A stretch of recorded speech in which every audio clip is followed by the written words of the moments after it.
Küçüktüm, küçücüktüm. Oltayı attım denize, bir üşüşüverdi balıklar, denizi gördüm. Bir uçurtma yaptım telli duvaklı, kuyruğu ebem kuşağı renginde. Bir salıverdim gökyüzüne, gökyüzünü gördüm.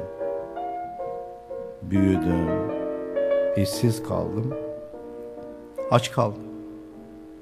Para kazanmak gerekti. Girdim insanların içine, insanları gördüm. Ne yardan geçerim ne serden, ne denizlerden ne gökyüzünden ama bırakmıyor son gördüğüm, bırakmıyor geçim derdi.